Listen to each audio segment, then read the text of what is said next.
Right. I'm standing just a few meters away from Chattian police checkpost, AJK police checkpost, which is about 9 kilometers short of the district capital of Jhelum Valley, which is called Chattian. People who have been following my work, we started in April 2005. And continued specifically on the ground in AJK in May 2009. This work has been a very careful scientific journey of understanding how conflict in Jammu, Kashmir and allied areas including Gilgit-Baltistan, Ladakh and other adjacent areas which may or may not want to be a part of this geopolitically neutral territory, whose geography, whose location, and whose resources, I think, override all other concerns of regional neighboring powers, countries, including large superpowers or large countries elsewhere in the world. The fact that the 6 largest mountain ranges are like an arch covering the northern side as well as the northeastern and northwestern sides of Jammu, Kashmir and allied areas, namely the mountain ranges of Pamir, of Hindu Kush, of Karakoram on one side, and of Tianshan, Kunlan, and the 6th being the Himalayas, which of the 6 is the largest mountain range. So these 6 mountain ranges, obviously the snow converts into water with sunlight, and water sources have generated passing through this territory downhill and towards the most heavily populated regions of the world. If you look at the map of the world from Beijing on the east coast of China all the way to places like Afghanistan or Uzbekistan, you will find that half the world's population is in this region, below this region in particular, and half of the world's population is spread out throughout the rest of the world.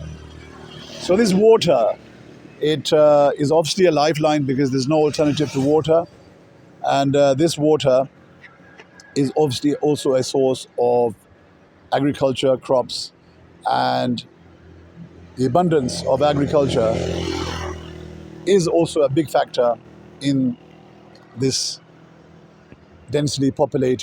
most densely populated part of the world. What I want to do is bring you up to date on what's happening here. We've been stopped from proceeding on this peace march with this white flag. Let me just show you. 1 second. This is what I've been marching with. See that? Okay. This is what I've been marching with. Over 1,600 kilometers I've walked or initially cycled all the way from the southern tip of AJK to Sharda, which is the northernmost tehsil. And I've been in the course of completing the 5 tehsils or subdivisions that I hadn't been able to complete before the 18th of April last month, which also coincided with this being the 20th year of my return to my motherland. So I'm looking to build an enduring peace in this region, which I know through uninterrupted ground research and having visited extensively every union council in this part and having visited reasonably extensively the other part controlled by India, and of course having spent some time in Gilgit-Baltistan, that peace has to be created internally, and it is not something which is within the capability or the inclination of India or Pakistan or China or America or any other power that may or may not have a stake in this region. And peace is important in order to protect the ecology of this region. It's important to maintain the religious and political ideology, the variety of political ideologies habiting this territory. It's important to have harmony on that, ecological diversity, protecting that, and basing all decisions on the people's reference, the people who live here. And for that, you can find documentation within the UN framework. You can find documentation which, when this matter initially erupted in 1947, in the shape of the accession document the Maharaja signed and the conditions attached to that. So, if I've been stopped, prevented from completing 34 and number 35 of 35 tehsils throughout AJK, it's because the country that is controlling this part of Jammu and Kashmir, which has no legal or constitutional basis. You cannot just control a territory based on a whim, imagining that because they are Muslims and we are Muslims, so automatically that there's some kind of affiliation. No, there isn't. Humanity comes first, and people make decisions based on how people interact with them on a humanitarian basis. And being co-religionist is not a necessary short formula of success, and the conditions of Pakistan will indicate otherwise, as will the conditions of AJK and Gilgit-Baltistan, and how they are run, and how people's freedom of expression, freedom of movement, freedom of association, freedom of assembly, and recourse to law, including international law, is restricted, curtailed, and prevented. We've got at least 12 people, political prisoners in Gilgit-Baltistan at the moment, arrested and detained because the Pakistanis have passed a very, very dark, black law concerning land reforms, which do not benefit the local people, they benefit the Pakistani occupier. Over here, there's a long list of things that I can mention about how Pakistan has always been deceitful in the way it's approached things. For example, it's always talked about abiding or adhering to the UN Security Council resolutions on this territory, when in fact it is doing nothing of the sort.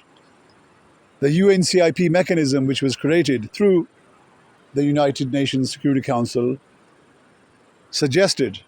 gave the advice that the Pakistanis should withdraw their army completely.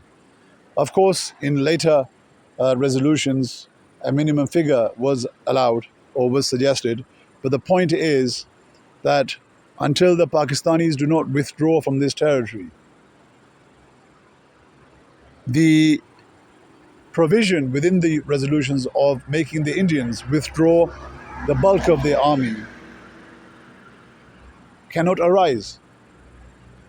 And because that mechanism was not abided by, so other means were used in order to give India and Pakistan reasons and the time to solidify their presence on either side. And of course, things have moved on quite dramatically, especially since the 5th of August 2019, when the Indians have supposedly unilaterally decided to integrate that part of Jammu and Kashmir into the Indian Union, whereas the Pakistanis have been trying to do the same thing, but very connivingly.